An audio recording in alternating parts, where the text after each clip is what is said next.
আমাদেরকে গালি দেয় মৌলবাদী বলে, আমাদেরকে গালি দেয় রাজাকার বলে। রাজাকার শব্দটা তো এখন একটা অ্যাওয়ার্ড হয়ে গেছে, অ্যাওয়ার্ড। রাজাকার রাজাকার গালি দেওয়ার দিন শেষ। কি দিন আসলো, সুবহানাল্লাহ কইবেন না? আল্লাহ তো আমাদেরকে দেখাইছে। রাজাকার শব্দটা এখন একটা অ্যাওয়ার্ড হয়ে গেছে। সুবহানাল্লাহ, সুবহানাল্লাহ। পরিস্থিতি পাল্টে দিতে আল্লাহর সময় লাগে না, চিল্লায় বলেন ঠিক কিনা? বিশ্বনবী যেন গালি শুনে মন খারাপ না করে আল্লাহ বলেন, নবী ওয়াসবির আলা মা ইয়াকুলুন, ওরা যা বলে বলুক, আপনি মন খারাপ করবেন না। আমার নবীরে কাফিরেরা যেমনি গালি দিত, এই যুগে আমাদেরকেও গালি দেয় এমন কিছু লোক আছে না নাই? আমার নবীকে গালি দিত গণক, জাদুকর, এরপর গালি দিত পাগল, নির্বংশ বলে, আমাদেরকে বলে মৌলবাদী। আমরা আসল কথা বলি, ভালো কথা বলি, দেশপ্রেমের কথা বলি, আমরা জনগণের কথা বলি, আমরা মা মাটি ও মানুষের কথা বলি, আমরা ইসলামের কথা বলি, আমরা দেশের সমৃদ্ধির কথা বলি। এজন্য আমাদেরকে বলে মৌলবাদ। আবার আমাদেরকে বলে ধর্ম ব্যবসায়ী, আছে না নাই? আমরা ধর্মের সত্য কথা প্রচার করি, যেটা দেশের ভালো, জনগণের ভালো, সেটা উপস্থাপন করি, আমাদেরকে বলে ধর্ম ব্যবসায়ী। আমার প্রিয় ভাইরা, যারা ইসলামের কথা বলে, যারা কোরআনের কথা বলে, এরা ধর্ম ব্যবসায়ী নয়। খবরদার, আলেমদের বিরুদ্ধে দাঁড়াবেন না। আলেমদের পক্ষে থাকলে আপনার জীবন উজালা করে দিবে কে? কুন আলিমান আও মুতাআল্লিমান আও মুত্তাবিআন আও মুহিব্বান ওয়ালা তাকুনিল খামিস ফাতাহলিক। হয় আলেম হও, নয় আলেমের ছাত্র হও, নয় আলেমকে মহব্বত করো, নয় আলেমকে সাপোর্ট করো। এই চারটা করো, 5 নাম্বার হয়েও না, আলেম বিদ্বেষী হয়েও না, তাহলে দুনিয়াও শেষ, আখিরাতও শেষ। চিল্লায় বলো ঠিক কিনা? খবরদার, নিজেকে ইসলামের বিরুদ্ধে দাঁড় করাবেন না। এদেশের আসল পরিচয় ইসলাম। এদেশের আসল পরিচয় কি? আওয়াজ করে বলতে হবে, এদেশের আসল পরিচয়। এদেশে আজান শুনে সূর্য ওঠে শহর গ্রামে, এদেশে আজান শুনে সূর্য ডুবে সন্ধ্যা নামে, এদেশে সকল কাজে সবাই বলে বিসমিল্লাহ, এদেশে ভালো কিছু দেখে শুনে হাসি মুখে সবাই বলে মাশাআল্লাহ, সুবহানাল্লাহ, সুবহানাল্লাহ, সুবহানাল্লাহ, সুবহানাল্লাহ, সুবহানাল্লাহ। ঠিক কিনা বলে? ও নবীন তরুণ, তোমার কিসের এত ভয়? জেনে রেখো বাংলাদেশের আসল পরিচয়।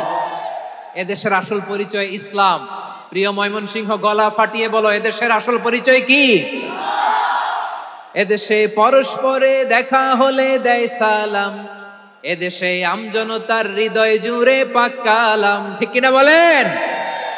এদেশে পরস্পরে দেখা হলে দেয় সালাম, এদেশে আমজনতার হৃদয় জুড়ে পাক কালাম, এদেশে খারাপ হলে সর্বজনে সর্বক্ষণে দোয়া পড়ে ইন্না লিল্লাহ, সুবহানাল্লাহ, সুবহানাল্লাহ, সুবহানাল্লাহ, সুবহানাল্লাহ। এদেশে আজান শুনে সূর্য ওঠে শহর গ্রামে, এদেশে আজান শুনে সূর্য ডুবে সন্ধ্যা নামে, এদেশে সকল কাজে সবাই বলে বিসমিল্লাহ, এদেশে ভালো কিছু দেখে শুনে হাসি মুখে সবাই বলে মাশাআল্লাহ, সুবহানাল্লাহ। সবাই পড়েন সুবহানাল্লাহ, সুবহানাল্লাহ, সুবহানাল্লাহ, সুবহানাল্লাহ, সুবহানাল্লাহ, সুবহানাল্লাহ, সুবহানাল্লাহ, সুবহানাল্লাহ। এদেশের আসল পরিচয় ইসলাম। চিৎকার করে বলতে হবে, এদেশের আসল পরিচয় কি? এজন্য রব্বুল আলামিন বলেন, ওয়াসবির আলা মা ইয়াকুলুনা ওয়াহজুরহুম হাজরান জামিলা। ও নবী, ধৈর্য ধারণ করেন, ওরা যাই বলুক আপনি মন খারাপ করবেন না, ওদেরকে আপনি ইগনোর করেন, ইগনোর করেন, ওদেরকে দাম দেওয়ার দরকার নাই। ধৈর্যই আমাদের শক্তি, ধৈর্যই আমাদের সম্বল। ঠিক কিনা? আমার প্রিয় ময়মনসিংহবাসী, ধৈর্য এমন একটা গাছ। আমার দিকে তাকান, খেয়াল করে শুনেন, জরুরি কথা। ধৈর্য এটা এমন একটা গাছ, যেই গাছের চারিদিকে কাটা, কিন্তু এই গাছের ফলটা বড় মিষ্টি। ধৈর্য এমন একটা গাছ, যে গাছের চারিদিকে কাটা, কিন্তু এই গাছের ফল বড় মিষ্টি সুমিষ্ট। ধৈর্য যদি ধরতে পারেন, এর ফলাফল দিব কে? আমরা 16 বছর ধৈর্য ধরছি না? এই ফলাফল আমাদেরকে আরশের উপর থেকে দান করেছে কে? বিপদ আসবে, জুলুম আসবে, একটু ধৈর্য ধারণ করবেন, ফলাফল পেয়ে যাবেন। ঠিক কিনা বলেন? এজন্য আল্লাহ বলেন সাবিরিনা সাবিরাতি, ধৈর্যশীল বান্দা বান্দীদেরকে আমি বড্ড পছন্দ করি। ওয়ালা নাবলুওয়ান্নাকুম বিশাইইম মিনাল খাউফি ওয়াল জু'i ওয়া নাকসিম মিনাল আমওয়ালি ওয়াল আনফুসি ওয়াস সামারাত ওয়া বাশশিরিস সাবিরিন। আল্লাহ বলে এই জমিনে আমি ভয় দিয়ে, ক্ষুধা দিয়ে, জানমালের হানি দিয়ে, সম্পদ হানি দিয়ে তোমাদেরকে পরীক্ষা করব। এই পরীক্ষায় সফল হবে তারা ধৈর্য ধারণ করেছে যারা। ইন্নাল্লাহা মা'আস সাবিরিন, ধৈর্য ধারণকারীদের সাথে আল্লাহ আছে। ধৈর্য ধরতে হবে, ধৈর্য ধরতে হবে। ধৈর্য এমন গাছ যে গাছের চারিদিকে কাটা, ফলটা বড় মিষ্টি। বিশ্বনবী বলেন আজাবান লি আমরিল মুমিন আন্না আমরাহু কুল্লাহু লাহু খাইর ওয়া লাইসা যালিকা ইল্লা লিল মুমিন ফাইন আসাবাতহু সাররাউ শাকারা ফাকানা খাইরাল্লাহ ওয়া ইন আসাবাতহু দাররাউ সাবারা ফাকানা খাইরাল্লাহ। বিশ্বনবী বলেন এই যে ইমানদারদের ব্যাপারটাই আলাদা, ব্যাপারটাই আলাদা। এটা ইমানদার ছাড়া অন্য কেউ এই বরকত পায় না। কি বরকত? ফাইন আসাবাতহু সাররাউ শাকারা, ইমানদাররা ভালো অবস্থায় থাকলে শুকরিয়া করে, এটা তার জন্য ভালো। শুকরিয়া করলে সওয়াব আছে না নাই? মুমিনরা বিপদে পড়লে ধৈর্য ধরে। আচ্ছা বলেন তো, ধৈর্য ধরলেও সওয়াব আছে না নাই? তাহলে সুখের সময় শুকর, দুঃখের সময় সবর, উইন উইন সিচুয়েশন। আমাদের সারা জীবনই এই দুই আমল আছে না নাই? হয় আমরা শুকর গুজার হই, নয় সবর করি।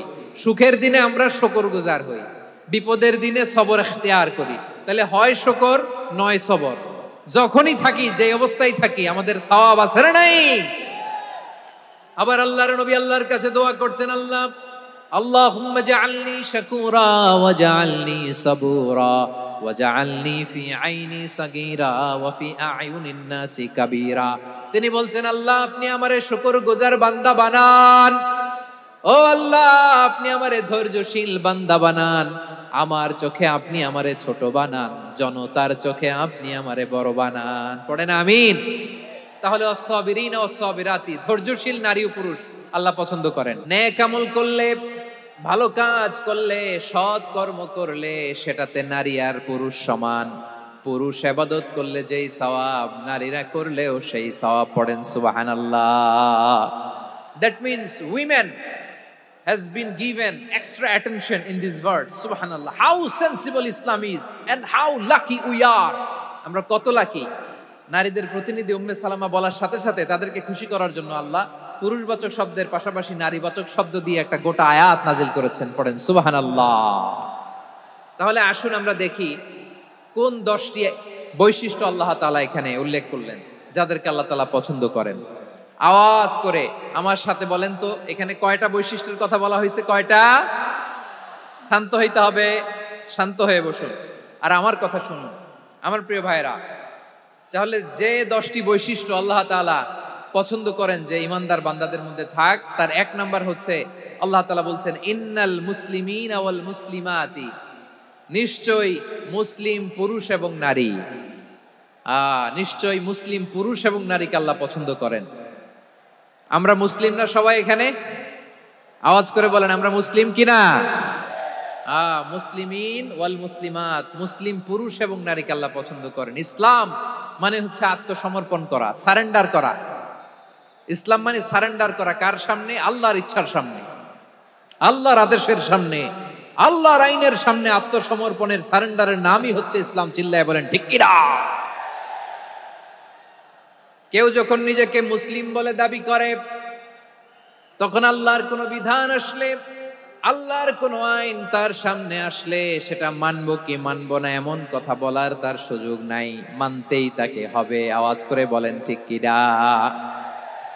আয়াতের পরেই আল্লাহ বলছেন ওয়ামা কানা লি মুমিনিন ওয়ালা মুমিনাতিন ইযা কাদাল্লাহু ওয়া রাসূলুহু আমরান আন ইয়াকুনা লাহুমুল খিয়ারাতু মিন আমরিহিম আল্লাহর পক্ষ থেকে কোন বিশ্বাসী নারী পুরুষের সামনে যখন কোনো বিধান আসে, কোনো আইন আসে, তখন সে আইন সে মানবে না এমন কোনো অপশন তার নাই। মানলেও হবে, না মানলেও হবে, এমন কোনো অপশন আছে নাকি বলেন? এমন কোনো অপশন নাই। আল্লাহর আদেশ আসার সাথে সাথেই সেটার সামনে আমরা সারেন্ডার। ঠিক কিনা বলেন? আল্লাহর আদেশ আসলেই সারেন্ডার, আল্লাহর কথা আসলেই সারেন্ডার। এখানে আমার কথা চলবে? প্রিয় ময়মনসিংহবাসী, আওয়াজ করে বলেন, আল্লাহর আদেশের সামনে আমার নিজের কোনো ইচ্ছা আছে? আমার কোনো কথা আছে? যারা আল্লাহর আদেশের সামনে নিজেকে সঁপে দেয়, যারা আল্লাহর আদেশের সামনে নিজের ইচ্ছাকে বিসর্জন দেয়, যারা আল্লাহর বিধানের সামনে নিজের কথা, খায়েশ সবকিছুকে স্যাক্রিফাইস করে, তারাই হচ্ছে মুসলিম। সুবহানাল্লাহ বলেন। এজন্য আল্লাহ বলেন, আমার প্রিয় বান্দাদের প্রথম বৈশিষ্ট্য তারা হচ্ছে ইন্নাল মুসলিমিনা ওয়াল মুসলিমাতি, তারা আমার বিধানের সামনে আত্মসমর্পণ করে, আমার আইনের সামনে আত্মসমর্পণ করে, আমার কথার সামনে তারা কোনো কথা বলে না। কারণ গোটা দুনিয়ায় আকাশে কিংবা জমিনে যেখানেই যেটা থাক না, সব সারেন্ডার করেছে এক সত্তার সামনে। জোরে বলেন, তিনি কে? রব্বুল আলামিন বলেন, ওয়ালাহু আসলামা মান ফিস সামাওয়াতি ওয়াল আরদি তাওআন ওয়া কারহা ওয়া ইলাইহি ইউরজাউন। আকাশ কিংবা জমিনে যেখানেই যেটা থাক না, সব কিছু সারেন্ডার করেছে একজনের সামনে। আওয়াজ করে বলতে হবে, তিনি কে? সব আল্লাহর সামনে সারেন্ডার করে। সারেন্ডার। আমরাও আল্লাহর ইচ্ছার সামনে সারেন্ডার। আল্লাহর কোনো বিধান দিয়ে যদি কেউ কোনো নসিহত করে, আপনি শুনবেন না? না রেগে যাবেন? আল্লাহর আইন দিয়ে যদি আপনাকে আদেশ করা হয়, উপদেশ দেয়া হয়, আপনি শুনবেন না? নাকি রিয়্যাক্ট করবেন? না, খবরদার, রিয়্যাক্ট করা যাবে না। আল্লাহর বিধানের সামনে বিশ্বাসী বান্দার কোনো অপশন থাকে না, কথা থাকে না। চিল্লায় বলেন, ঠিক কিনা? ঠিক যেমন সাইয়েদনা ইব্রাহিম আলাইহিস সালাম আত্মসমর্পণ করেছেন। আল্লাহ তাআলা বলেন, إذ قال له ربه أسلم قال أسلمت لرب العالمين। যখন আল্লাহ সাইয়েদনা ইব্রাহিম আলাইহিস সালামকে বললেন, ও ইব্রাহিম, ইসলাম ধর্ম গ্রহণ করো, আত্মসমর্পণ করো, সারেন্ডার করো, আল্লাহর খালিল ইব্রাহিম আলাইহিস সালাম কোনো কথা চিন্তা না করে, ডানে বায়ে না তাকিয়ে, কোনো কিছু না ভেবে মুহূর্তেই বলে, আসলামতু লিরাব্বিল আলামিন। গোটা বিশ্বের রব আল্লাহর সামনে আমি ইসলাম ধর্ম গ্রহণ করলাম, সারেন্ডার করলাম। সুবহানাল্লাহ বলে। আল্লাহ বলতে দেরি, সারেন্ডার করতে দেরি নাই। এভাবে নিজেকে আল্লাহর সামনে সঁপে দিতে হবে। আবার সাইয়েদনা ইউসুফ আলাইহিস সালাম বললেন, তাওয়াফফানি মুসলিমান ওয়া আলহিকনি বিস-সালিহিন। ও আল্লাহ, মুসলিম হিসেবে তুমি আমাকে মৃত্যু দাও, আর নেককারদের সাথে তুমি একত্রিত হওয়ার তৌফিক দাও। আল্লাহর আদেশের সামনে আমার কোনো অপশন নাই যে আমি এটা চয়েস করলেও পারি, না করলেও পারি, মানলেও পারি, না মানলেও পারি। এরকম অপশন, ইখতিয়ার কি আল্লাহ আমাকে দিয়েছে? না। সারেন্ডার। আল্লাহ তুমি যা বলেছো, আমান্না আমান্না আতা'না আমান্না আসলামনা, আল্লাহ মেনে নিলাম, শুনলাম, পালন করলাম। এটাই হচ্ছে মুসলিমের বৈশিষ্ট্য। আমার প্রিয় ময়মনসিংহের ভাইয়েরা, এই দুনিয়াতে সব নবীরা মুসলিম ছিলেন। সব নবীরা সাইয়েদনা ইব্রাহিম আলাইহিস সালামের মতো, ইউসুফ আলাইহিস সালামের মতো আল্লাহর আদেশের সামনে আত্মসমর্পণ করেছে। আল্লাহর সামনে নিজেকে সঁপে দিলেই সম্মান, আল্লাহর সামনে আত্মসমর্পণ করলেই ইজ্জত। ইসলামকে রেখে দিয়ে অন্য কোথাও ইজ্জত খুঁজলে আমাদেরকে বেইজ্জতি করে ছাড়বেন কে? এজন্য ওমর ফারুক রাদিয়াল্লাহু তাআলা আনহু বলতেন, নাহনু কওমুন আ'আজ্জানাল্লাহু বিল ইসলাম ফাইন বিতাগাইনাল ইজ্জাতা বিগাইরিহি আদাল্লানাল্লাহ।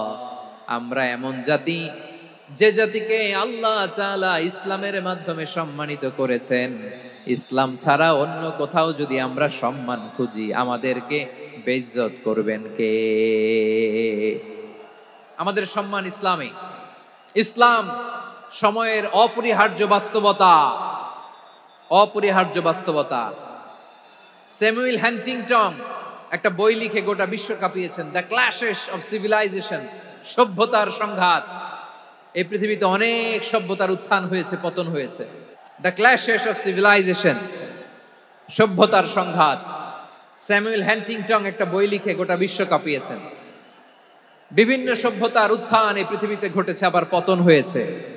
এই পৃথিবীতে এসেছে আর্য সভ্যতা, বৈদিক সভ্যতা, মেসোপটেমীয় সভ্যতা, মহেঞ্জোদারো সভ্যতা, সিন্ধু সভ্যতা, অনেক সভ্যতা। এখন চলতেছে পাশ্চাত্যের ডোমিনেশন, তারা এখন সুপার পাওয়ার। স্যামুয়েল হ্যান্টিংটন বলে এক সভ্যতা, এক সুপার পাওয়ার বেশি দিন প্রভাব খাটাতে পারে না। এই পাশ্চাত্যের এই সভ্যতারও একদিন কবর রচিত হবে, এটাও একদিন নিচে নামতে বাধ্য হবে। এরপরে এমন এক সভ্যতা দাঁড়াবে যে সভ্যতার পতাকার মধ্যে থাকবে লেখা লা ইলাহা ইল্লাল্লাহ। ওই সভ্যতার পতন পৃথিবীর কেউ করতে পারবে না। চিল্লায় বলেন ঠিক কিনা? সেটাই হচ্ছে ইসলাম। নাহনু কওমুন আ'আজ্জানাল্লাহু বিল ইসলাম। আমরা এমন জাতি, যে জাতিকে ইসলাম দিয়ে সম্মানিত করেছে কে? ফাইন ইবতাগাইনাল ইজ্জাতা বিগাইরিহি আযান্নাল্লাহ। ইসলাম ছাড়া অন্য কোথাও যদি আমরা সম্মান তালাশ করি, আমাদেরকে আল্লাহ তাআলা অপমানিত করে ছাড়বেন। একটু জিকির করেন, সুবহানাল্লাহ, আলহামদুলিল্লাহ, লা ইলাহা ইল্লাল্লাহ, সুবহানাল্লাহ, আলহামদুলিল্লাহ, লা ইলাহা ইল্লাল্লাহ, সুবহানাল্লাহ, আলহামদুলিল্লাহ, লা ইলাহা ইল্লাল্লাহ। সবাই পড়ুন, সুবহানাল্লাহ, আলহামদুলিল্লাহ, লা ইলাহা ইল্লাল্লাহ। আল্লাহ নামের জিকির করবে যারা, আল্লাহর কাছে প্রিয় তারা। আল্লাহর কাছে প্রিয় যারা, জান্নাতে প্রবেশ করবে তারা। জোড়ে লা ইলাহা ইল্লাল্লাহ, লা ইলাহা ইল্লাল্লাহ, জোড়ে লা ইলাহা ইল্লাল্লাহ, লা ইলাহা ইল্লাল্লাহ, লা ইলাহা ইল্লাল্লাহ, লা ইলাহা ইল্লাল্লাহ, লা ইলাহা ইল্লাল্লাহ, লা ইলাহা ইল্লাল্লাহু মুহাম্মাদুর রাসূলুল্লাহ সাল্লাল্লাহু আলাইহি ওয়াসাল্লাম। ইসলাম, ইসলাম ছাড়া অন্য কিছু আমরা মানি না, মানবো না। চিল্লায় বলতে হবে ঠিক কিনা? ইসলাম বিরোধী কোনো মতবাদ আমরা মানবো না। চিল্লায় বলেন ঠিক কিনা? ইসলাম আছে, ইসলাম থাকবে। যারা ইসলামকে মাটির নিচে গেড়ে ফেলতে চায়, ওরা জানে না ইসলামের ধর্ম কি। ইসলাম চারা বীজের মতো, ইসলামকে জমিনের ভিতরে গেড়ে দিতে চাইলে এটা শাখা প্রশাখা নিয়ে আসমানের দিকে, উপরের দিকে উঠে যায়। চিল্লায় বলেন ঠিক কিনা? এজন্য আল্লাহর হাবিব বলেন, 6টি মৌলিক কর্মসূচির সারমর্ম হলো ইসলাম। আওয়াজ করে বলেন তো কয়টি? হাদিসে জিবরিলে সাইয়েদনা জিবরিল আলাইহিস সালাম বিশ্বনবীকে বললেন, ও নবী আপনি বলেন তো ইসলাম কি? ইয়া মুহাম্মদ আখবিরনি আনিল ইসলাম। ইসলাম কারে বলে আপনি বলেন। আল্লাহর হাবিব বললেন, আল ইসলামু আন তাশহাদা আন লা ইলাহা ইল্লাল্লাহ ওয়া আন্না মুহাম্মাদার রাসূলুল্লাহ ওয়া তুকিমাস সালাতা ওয়া তুতিয়াজ যাকাতা ওয়া তাসুমা রমাদানা ওয়া তাহুজ্জাল বাইতা মান ইসতাতাআ ইলাইহি সাবিলা। আল্লাহর হাবিব ফরমান, 6টি মৌলিক কর্মসূচির সারমর্ম হলো ইসলাম। এক হলো তুমি সাক্ষী দিবা আল্লাহ ছাড়া কোনো ইলাহ নাই, মুহাম্মদ ছাড়া রাসূল নাই, তিনি আমাদের রাসূল। সালাত কায়েম করবা, যাকাত আদায় করবা, সামর্থ্য থাকলে আল্লাহর ঘরে হজ করতে যাবা। তাহলে 1 নাম্বার বৈশিষ্ট্য ইন্নাল মুসলিমিনা ওয়াল মুসলিমাতি। এরপরে আল্লাহ বললেন ওয়াল মুমিনিনা ওয়াল মুমিনাতি, বিশ্বাসী নারী এবং পুরুষ, আত্মসমর্পণকারী নারী এবং পুরুষ যেমনি আল্লাহর কাছে প্রিয়, ঈমানদার পুরুষ এবং নারীরাও আল্লাহর কাছে প্রিয়। পড়েন সুবহানাল্লাহ। মুমিনিনা ওয়াল মুমিনাতি। দেখেন, আমি আলোচনার শুরুতেই বলেছি, এই আয়াতে আল্লাহ তাআলা পুরুষদের কথা বলার সাথে সাথে পাশাপাশি কাদের কথা বলেছেন? নারীদের কথা। আওয়াজ করে বলেন, কাদের কথা? হ্যাঁ, নারীদের কথা বলেছেন। এজন্য মুমিনিনা ওয়াল মুমিনাতি, আল্লাহ ইমানদার পুরুষদের যেমনি পছন্দ করেন, ইমানদার নারীদেরকেও তিনি পছন্দ করেন। ইমান মানে হচ্ছে স্বীকৃতি দেওয়া। ইমান মানে স্বীকৃতি দেওয়া। কিসের স্বীকৃতি? বিশ্বাসের স্বীকৃতি। কিসের? মাশাআল্লাহ, বিশ্বাসের স্বীকৃতি। এই পৃথিবীতে বিশ্বাসের দাম বড্ড বেশি। এই পৃথিবীতে সবচেয়ে দামি জিনিস কি? বিশ্বাস। বিশ্বাস ছাড়া এই জগৎ চলে? স্বামী স্ত্রীর সম্পর্ক কিসের উপর টিকে থাকে বলেন তো? হ্যাঁ, বিশ্বাসের উপর টিকে থাকে। স্বামী স্ত্রীর সম্পর্ক টিকে থাকে বিশ্বাসের উপর। আচ্ছা, পার্টনারশিপে যারা ব্যবসা করেন, পার্টনারশিপের বিজনেস, এটা টিকে থাকে কিসের উপর? বিশ্বাসের উপর। এই জগৎটাই চলে বিশ্বাসের উপর। বিশ্বাসীরা এই পৃথিবীতে না থাকলে আল্লাহ এই পৃথিবীও টিকায় রাখতেন না। একজন বিশ্বাসী এই পৃথিবীর বুকে বেঁচে থাকলে আল্লাহ তাআলা এই পৃথিবী ধ্বংস করবেন না। চিল্লায় পড়েন আল্লাহু আকবার। এই পৃথিবীর সবচেয়ে দামি বস্তু বিশ্বাস, সবচেয়ে দামি। বিশ্বাস দিয়ে এই পৃথিবী চলে। এজন্য জ্ঞানীরা বলে, বিশ্বাসে মিলায় বস্তু তর্কে বহুদূর। বলে না? বিশ্বাসে মিলায় বস্তু তর্কে বহুদূর। বিশ্বাসে এই পৃথিবী টিকে থাকে। আচ্ছা দেখেন, ঢাকা থেকে একজন লোক কক্সবাজার যাবে। প্রিয় ময়মনসিংহবাসী, আওয়াজ করে বলেন, কই যাবে? ডবল ডেকার বাস আছে না, যেগুলোতে ঘুমায় ঘুমায় যাওয়া যায়। তো দেখবেন অনেক প্যাসেঞ্জার বাসে উঠে আস্তে করে ব্ল্যাঙ্কেট নিয়ে, কম্বল নিয়ে ঘুম দিতেছে। ঘুম দেখেন তার কি বিশ্বাস ড্রাইভারের উপরে। এই বাস তো তারা চালাইতে চালাইতে নওগাঁ নিয়ে যেতে পারে, এই বাস তো তারা নিয়ে পঞ্চগড় ছেড়ে দিতে পারে, কিন্তু তার কোনো টেনশন নাই। সে দেখবেন ব্ল্যাঙ্কেট নিয়ে, কম্বল নিয়ে দিছে জনমের ঘুম। এর কারণ তার বিশ্বাস আছে যে সকালবেলা এই বাস কক্সবাজারেই পৌঁছবে। দেখেন বিশ্বাসের কত দাম। ঢাকা থেকে জেদ্দা ওমরা করতে যারা যান, দেখবেন 40,000 ফিট উপরে বিমানে অনেকে কম্বল চাপা দিয়ে ঘুম দিতেছে। ঘুম। এই বিমান 40,000 ফিট উপর দিয়ে পাইলট চালায়া এটাকে আফ্রিকার জঙ্গলে নিয়ে যায় নাকি ভারত মহাসাগরে নিয়ে যায়, তার কোনো টেনশন নাই। সে ঘুম, কারণ তার পাইলটের উপর, এই এয়ারলাইন্সের উপর বিশ্বাস আছে যে সকালবেলায় এটা জেদ্দা আন্তর্জাতিক বিমানবন্দরে ল্যান্ড করবে। ঠিক কিনা বলেন?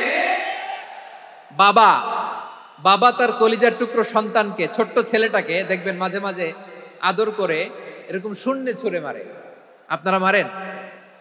ময়মনসিংহের বাবারা বাচ্চাদের সাথে এরকম মজা করেন না? তো উত্তর দেন না কেন? আপনারা করেন? বাবা তার সন্তানকে, ধরেন ছোট্ট মেয়েটাকে আদর করে কোলে তুলে এরকম শূন্যে ছুঁড়ে মারে। তো মেয়েটাকে শূন্যে ছুঁড়ে মারলে দেখবেন মেয়েটা খিলখিল করে হাসে, খিলখিল করে হাসে। ও যদি নিচে পড়ে ওর হাতও ভাঙবে, পাও ভাঙবে, তারপরেও হাসে। কেন হাসে? কারণ মেয়েটার বিশ্বাস আছে যে আব্বু আমারে ছাড়বে না, আব্বু আমাকে ঠিকই ধরে ফেলবে। চিল্লায় বলেন ঠিক কি না? ও আমার প্রাণের ময়মনসিংহের ভাইরা, এই জমিন চলে বিশ্বাসে। বিশ্বাস এই পৃথিবীর সবচাইতে দামি সম্পদ। এজন্য একজন বিশ্বাসী জমিনের মধ্যে বেঁচে থাকলে জমিনের উপর আল্লাহ প্রলয়ঙ্কারী কিয়ামত দিবে না। এজন্য আল্লাহ বললেন, ওয়াল মুমিনিনা ওয়াল মুমিনাতি, বিশ্বাসী পুরুষ এবং নারীকে আমি আল্লাহ বড্ড ভালোবাসি। তারা এমন ভাবে বিশ্বাস করে, না দেখে বিশ্বাস। আল্লাহ বলছেন, আল্লাযীনা ইউমিনুনা বিল গায়বি ওয়া ইউকিমুনাস সালাহ। আমার বিশ্বাসী বান্দারা না দেখে বিশ্বাস করে। অদৃশ্যের প্রতি তারা বিশ্বাস রাখে, না দেখে বিশ্বাসটাই আসল বিশ্বাস। ঠিক কিনা বলেন? আচ্ছা, বুঝে থাকলে উত্তর দেন। আমার হাতে 3টা চকলেট নিয়ে যদি আমি বলি, এই যে আমার হাতে চকলেট, তুমি বিশ্বাস করো? আপনি তো বলবেন করি, কারণ চকলেট তো দেখা যায়। বিশ্বাস না করে যাবেন কই? কিন্তু আপনারা না দেখায়া 3টা চকলেট এরকম মুষ্টিবদ্ধ করে পিছনের দিকে নিয়ে যদি বলি, বন্ধু আমার পিছনে ডান হাতের মুঠায় কিন্তু 3টা চকলেট আছে, বিশ্বাস করো? ও না দেখেও যদি বলে, বন্ধু তুই যেহেতু বলছিস বিশ্বাস করি, যদি করে এটাই আসল বিশ্বাস। না দেখে বিশ্বাস করাটাই আসল বিশ্বাস। চিৎকার করে বলেন ঠিক কি না? এজন্য আল্লাহ বললেন, না দেখে বিশ্বাস হলো আসল বিশ্বাস। অদৃশ্যের প্রতি বিশ্বাসকে বলে প্রকৃত বিশ্বাস। আল্লাযীনা ইউমিনুনা বিল গায়ব, আমার বান্দারা না দেখে আমি আল্লাহর উপর বিশ্বাস করে। এবার বিশ্বনবী বললেন, 6টি মৌলিক কর্মসূচির সারমর্মের নাম যেমনি হলো ইসলাম, ঠিক তেমনি 6টি মৌলিক বিশ্বাসের বিষয়ের উপর ঈমান আনার নাম হলো বিশ্বাস। সুবহানাল্লাহ বলেন। 6টা মৌলিক বিষয়ের উপর যদি আপনি বিশ্বাস রাখেন, এটা হচ্ছে ঈমান। সেটা কি? সাইয়েদনা জিব্রাইল বললেন, ইয়া মুহাম্মদ আখবিরনি মাল ঈমান, ঈমান কারে বলে বলো। আল্লাহর নবী বললেন, আন তুমিনা বিল্লাহ, আল্লাহর উপর ঈমান আনবা। কার উপর? আরো জোরে বলেন, কার উপর? আল্লাহ নামটা আপনাদের ভাল লাগে? আল্লাহর জিকির যে করছেন কেমন লাগে? সবাই মিলে গলা ছেড়ে আল্লাহরে ডাক দেন তো, বলেন আল্লাহ। আরো জোরে আল্লাহ। প্রাণ খুলে একসাথে ইয়া আল্লাহ। আল্লাহ নাম যতই জপি ততই মধুর লাগে, নামে এত মধু থাকে কে জানি তো আগে।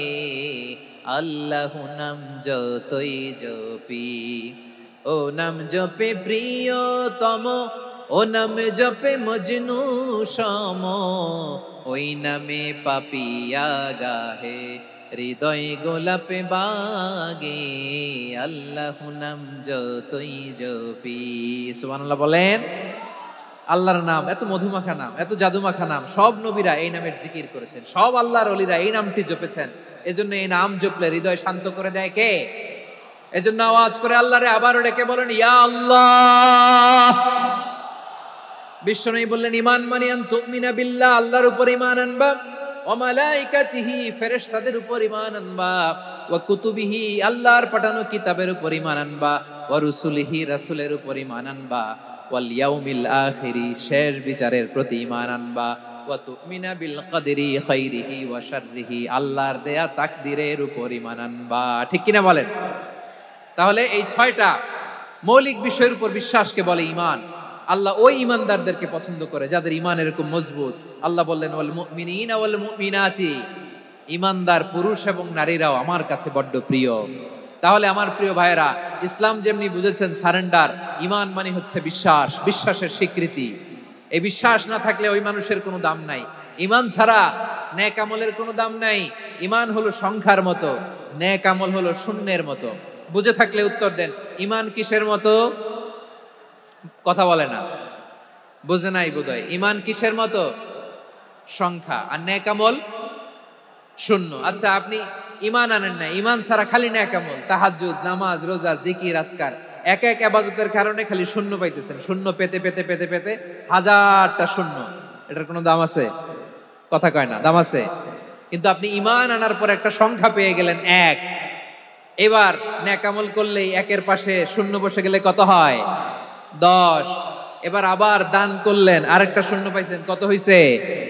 এবার আল্লাহর কোরআনের তেলাওয়াত করলেন, আরেক শূন্য, কত হইছে? এবার জিকির করলেন, আরেক শূন্য, কত হইছে? আবার ভালো কাজ করলেন, আরেক শূন্য, কত হইছে? এখন যত সৎকর্ম নেক আমল করেন, শূন্য যত বাড়ে, এটার দাম আছে না নাই? এজন্য আমার প্রিয় ভাইয়েরা, ঈমানের দাম সবচেয়ে বেশি। ঈমান হলো সফলতার মাপকাঠি। টাকা যার বেশি সে সফল নয়, এই সমাজে দাপট যার বেশি সে সফল নয়, এই সমাজে খ্যাতি যার বেশি সে সফল নয়, যার হৃদয় ঈমান আছে, বিশ্বাস আছে, সেই সফল। ঠিক কিনা? এজন্য রব্বুল আলামিন বলেন, ক্বাদ আফলাহাল মুমিনুনাল্লাযীনা হুম ফি সলাতিহিম খাশিউন, সফল হয়েছে তারা, ঈমান এনেছে যারা।